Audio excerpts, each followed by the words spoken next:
Bom dia 2001, tudo bem com vocês? Então, vamos terminar finalmente o nosso resumão sobre lipídios.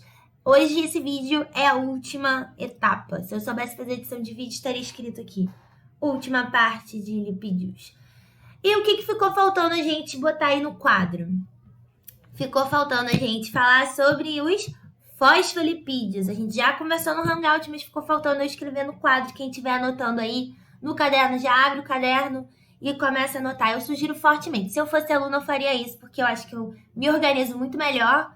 Inclusive, fixo também melhor o conteúdo quando eu mesma escrevo, né? Bom, a gente já sabe, então, que os fosfolipídios, eles são os principais componentes das membranas celulares, ou seja, ele está presente em todos os seres vivos nas membranas plasmáticas das células. E ele é um glicerídeo que tem uma cabeça. Por que ele chama fosfolipídio? Ele é um lipídio, né, que tem uma cabeça com um grupo fosfato que é eletricamente carregado. Ele tem uma parte positiva e uma parte negativa. E por isso ele é polar. Então, essa cabeça é polar. Enquanto as caudas, né, as perninhas desse fosfolipídio, eu chamei aqui de caudas, são ácidos graxos, ou seja, eles são apolares, igual o da gordura, do óleo, né? São ácidos graxos que são apolares, como os lipídios normalmente são. Então, esse é um tipo de lipídio especial, porque ele é apolar, né? Ele não se mistura com a água, mas ele tem uma cabecinha que gosta da água. Então, ele tem essas duas características. Uma parte dele é polar, a outra parte dele é apolar. Vamos trocar aqui de câmera para não ficar em cima de vocês. Essa aqui. Bom, vamos ver aqui o desenhozinho dele, ó. Cabecinha, então, é polar, tem polos. Ou seja, se mistura ou não se mistura com a água? Se mistura. Então, o que ele é? Ele é hidrofílico. Muito bem, quem respondeu certo. E as caudas, as perninhas, são hidrofóbicos. Isso aí.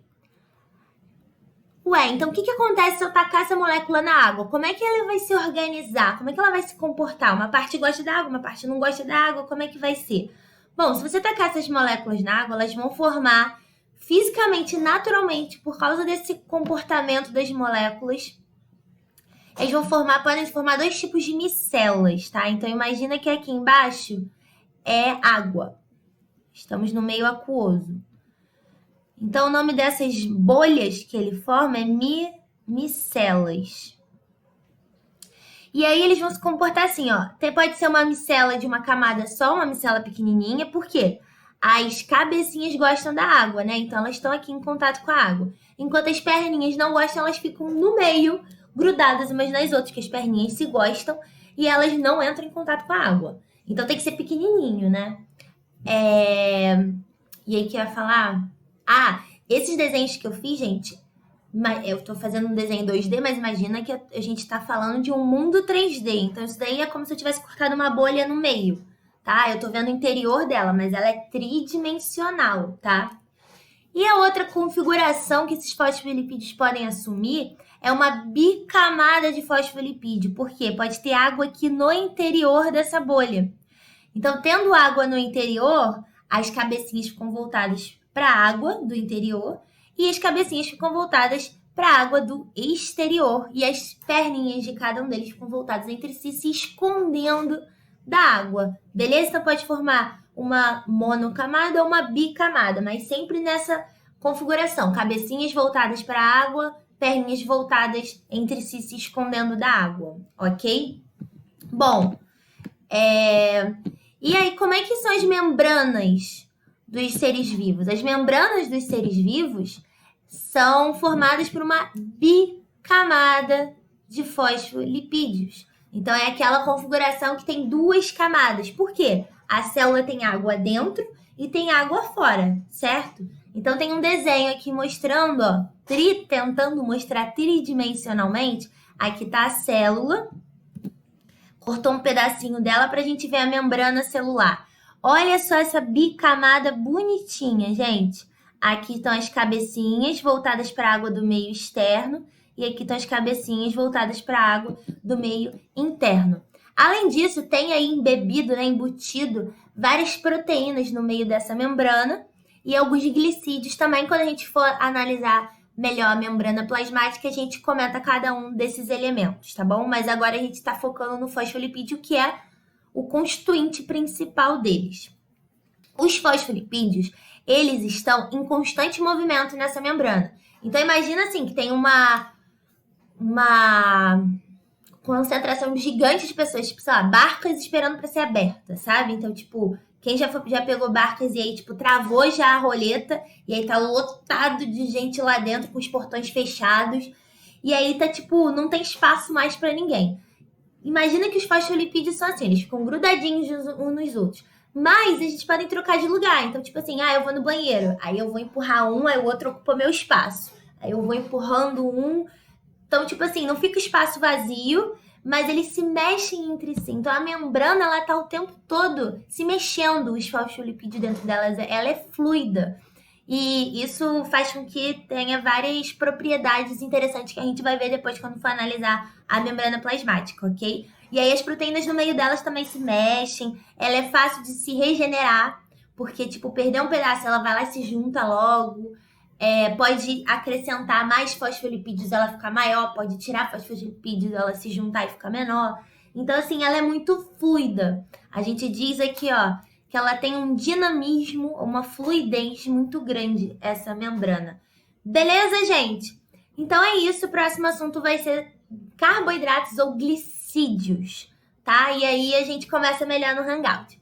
Beijão pra vocês, até mais.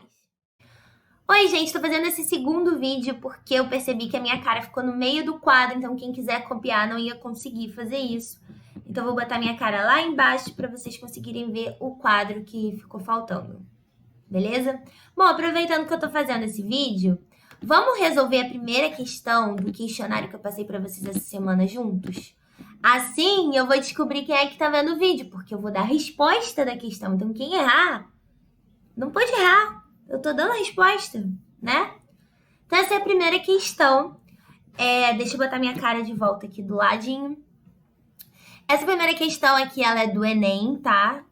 Tem outra no questionário que também é do Enem. Eu geralmente passo questões de vestibulares para vocês.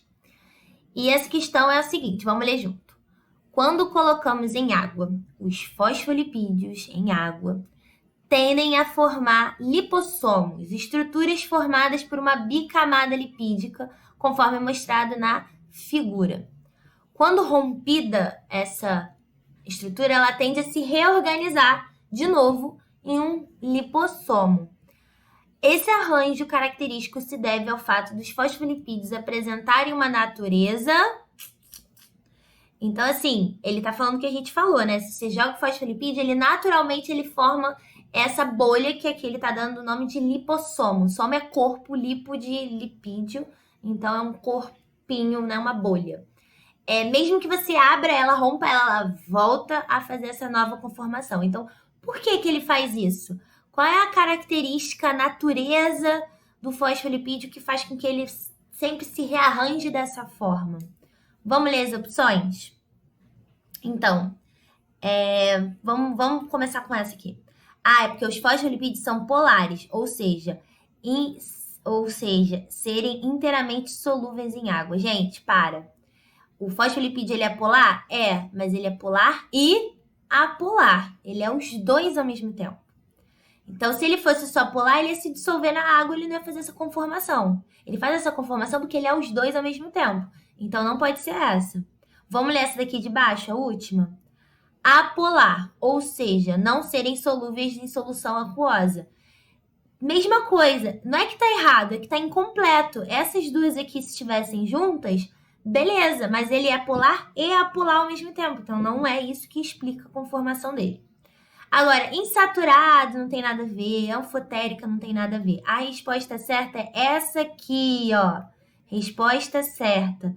Anfifílica, ou seja, possuírem uma parte hidrofílica e outra hidrofóbica. Então, por isso que ele se conforma nessa configuração, porque ele tem uma parte que gosta da água, que é a cabeça, e tem a parte que não gosta da água, que é as perninhas.